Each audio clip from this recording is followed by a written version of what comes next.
कधीच नाही चुकणार तुमचे फेवरेट टीव्ही शोज झी5 सोबत, तेही एकदम फ्री।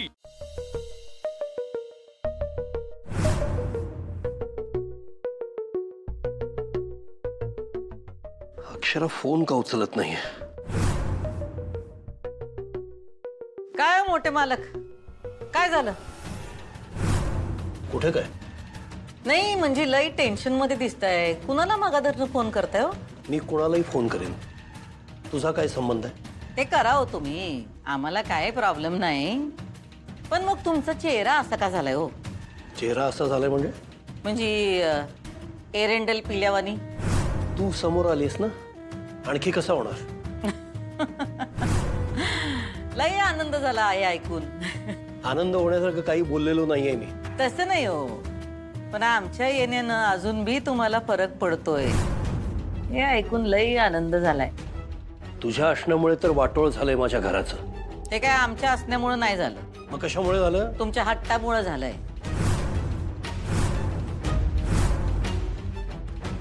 तुम्ही जर आमच्याशी नीट वागला असता तर नसतं झालं वाटोळ। तुम्ही ना आमची किंमत ठेवली ना आमच्या प्रेमाची। ही प्रेमाची टिमकी वाजवणं कधीतरी बंद कर ना।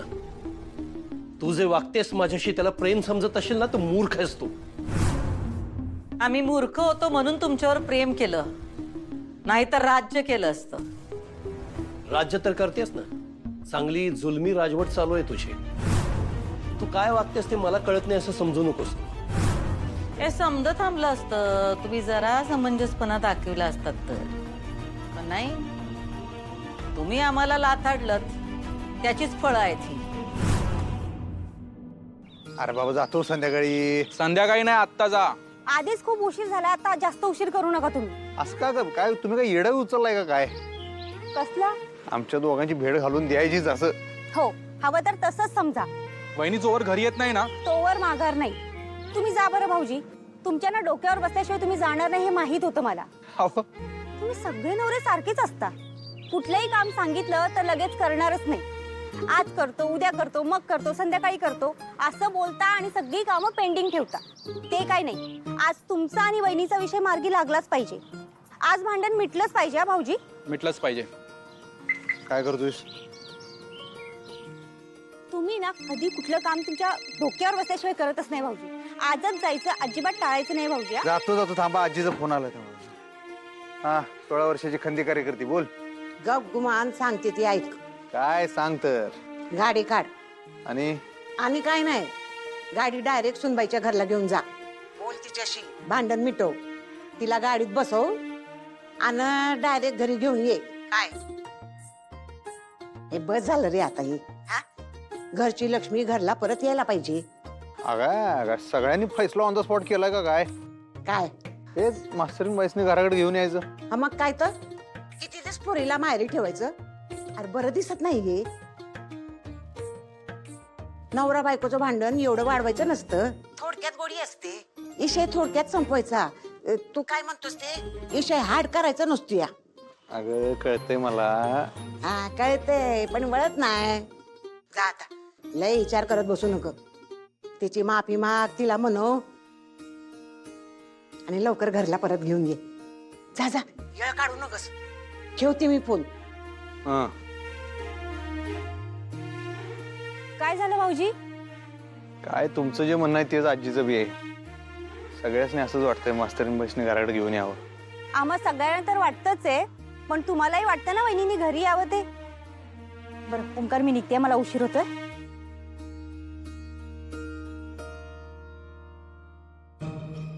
काय चाललंय तुझं? उठता बसता सारखं त्या मोडलेल्या लग्नाचा विषय काढतेस? काय चाललंय? तो विषय जात नाही हो आमच्या डोसक्यातून।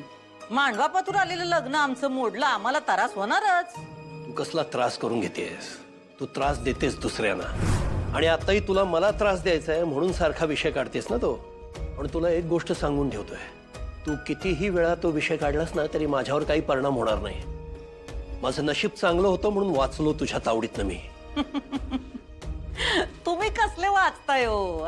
तुम्ही काय वाचला बिचला नाही। तुम्ही वाचला असता तसलं रडक्या तोंडाने इकडे तिकडे फेऱ्या मारत बसल्या असता काय? काय म्हणताय तुम्ही? तो तुमचा आवडता शब्द आहे. नागिनीसारखा इळका घालून बसल्या. मग आता या नागिनीच्या शेपटावर पाय दिल्यावर ही नागिन डंक मारणारच. तुला जो काही त्रास द्यायचा आहे तो मला दे ना. अक्षराला सोड. तिनं काही केलेलं नाहीये. हो, त्यानेच तर सगळं केलंय. आमचं लग्न मोडलंय त्यांनी. लई मोठी चूक केली. त्याची शिक्षा तर त्यांना भोगायला लागणारच. तुला शिक्षा द्यायची आहे ना, मला दे ना. तुला जे करायचंय ते माझ्या बरोबर कर. अक्षराला मध्ये का घेतेस? तुला जे हवं ते घे. पैसा, अडका, सत्ता, संपत्ती सगळं घे. अक्षराला घरी परत येऊ दे. पैशा अडक्याने काय होणार आहे हो? आम्हाला जे पाहिजे ते सुनबाईंना कवाच मिळालंय आणि या पुढं पण मिळत राहणार आहे. काय? सौभाग्य, संसार, नवऱ्याचं प्रेम. मग ते तुला या जन्मात मिळणार नाही. मग या जन्मात तुमची सून का या घरला परत येणार नाही. असं नको करू. अगे हे सगळं करून संसार मोडशील त्यांचा. मोडशील? संसार मोडलाय.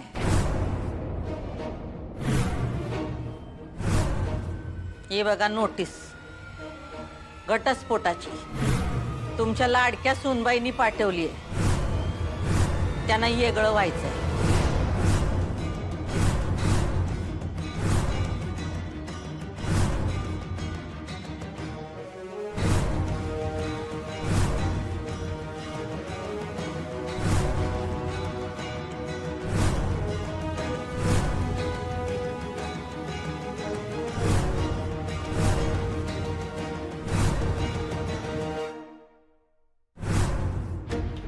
बाबा हे का उभे तिथे अजून? हे इथे का उभे? तुम्ही त्यांना जायला सांगा ना. ही नोटीस तर घ्या. मला नाही घ्यायची नोटीस. मी सांगितलं ना तुम्हाला, मला नाही घ्यायची नोटीस. अक्षरा शांत हो जरा. हो शांत का हो बाबा? तुम्ही ऐकलं ना ते काय म्हटले? असं का करताय तुम्ही? हे बघ, त्यांनी फक्त नोटीस आणली आहे. आपण बोलूया ना या नोटीसवर. खोट्या नोटीस बद्दल काय बोलायचंय आपण? मला नाही बोलायचं. हे बघ, आपल्याला काहीही माहिती नाहीये. मला माहितीये बाबा, माझे अधिपती असं नाही करणार. मला माहितीये. अगं मला असं नाही वाटत. पण मला वाटतंय ना, तुम्ही असं का बोलताय बाबा? मॅडम, तुमचे काय जे घरगुती वाद असतील ना ते तुमचे तुम्ही मिटवा. मला जाऊ द्या. त्या रजिस्टर्ड वरती सही करा. माझं काम होईल. प्रश्नच येते सही करायचं. मी नाही करणार आहे सही. अक्षरा, सही कर. वकिलांची नोटीस आहे. मी किती वेळा सांगू बाबा, मला नाही घ्यायची ती नोटीस. अगं असं करून चालणार नाही बाळा. नोटीस स्वीकारावी तर लागेलच ना. प्लीज नका ना घेऊ नोटीस. प्लीज बाबा. बाबा प्लीज नका घेऊ. ती आपली नाहीच आहे बाबा. बाबा आपली असूच शकत नाही ती नोटीस. प्लीज बाबा प्लीज. मॅडम, ही नोटीस तुमचीच आहे. अधिपतींची सही आहे त्याच्यावर.